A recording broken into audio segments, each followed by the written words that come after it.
Okay, we're looking at how to upload a food into KetoSuite so that you can use it immediately. So you may have some supermarket foods or from your supermarket online or another food store that you want to upload to use in your recipes and meals. So there's a few ways we can get to the food upload, but straight from your dashboard, it is the first item on my dashboard. You'll also get to it from my ingredients. We're going to click on food upload, and here's the form. Now there's a few things that you will need to do this. You will need the nutritional panel and an image of the front of the pack as well. The way it works is you can put in the information for a new food and upload it and use it for yourself, and you're responsible for the numbers that you entered.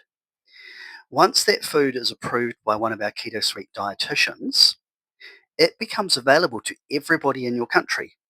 And so the great thing is you really are part of a community, and by contributing uploaded foods, you're helping each other and growing that database for your local region. So let's have a go at it. First of all, we put in a product name. And so we type in the product name from the packet itself. I'm going to start this with demo because this is just a demo product. But if I call it vegan mayo, and you might enter the brand, you might put Heinz, and you might put the size of the packet. So say it's the 270 ml. So I'll put here Heinz. I'm going to put in 270 ml, so we know exactly what we're talking about. So there's a good description.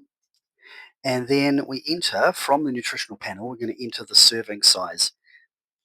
If the nutritional panel gives 100 gram or 100 ml serving sizes already, you can put the serving size as 100 and enter those numbers. But if your country or if you don't have that information, you can put in the serving size and it will calculate the per 100 gram values automatically. So I'm going to put in 25, and I'm going to give total fat. What's the total fat on that? 17.8. The protein is 0, and the carbohydrate is 2.5. Sugar alcohols relate to artificial sugars, and this might be something that you're not comfortable with or knowledgeable about. And if you're not sure, leave it for the dietitians that approve these foods to calculate that, and don't enter a food and use it yourself if you're unsure. So you'll see that that has calculated the 100 gram serving size already, so that's great. If you are working online, it would be great if you could paste in the URL for the source down here, the source of where you're getting your information. That would be helpful. And then all we have to do is get the images for the product. So they might be on your computer or you're doing it on your phone. We get an image of the front of the pack. Let's go to pictures. There's our vegan mayo. I'm going to open that and it will preview. And then we get the back of the pack, a nice clear image of the nutritional panel. And this is important because our dietitians will use this to verify the numbers that have been entered for the macronutrients of fat, protein, and carbohydrate. And that's actually all we have to do.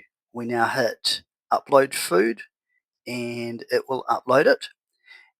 And we will look for this little avocado here, the little avocado icon, because that will indicate that this food has been uploaded and is only available for you to use at this time. So I'm going to click on upload food, and that is uploaded. Now if we go to the meal calculator and do a search for a food, we can see that food that I've just uploaded. So I'm going to type in demo because that is the obvious identifier for it. And there it is. And you can see demo vegan mayo. You can see it's got the little avocado icon indicating that it's my uploaded food. It shows the fat, protein, and carbohydrate color bars and the date that I uploaded that. Excuse me. So back on the dashboard, we can go to My Ingredients.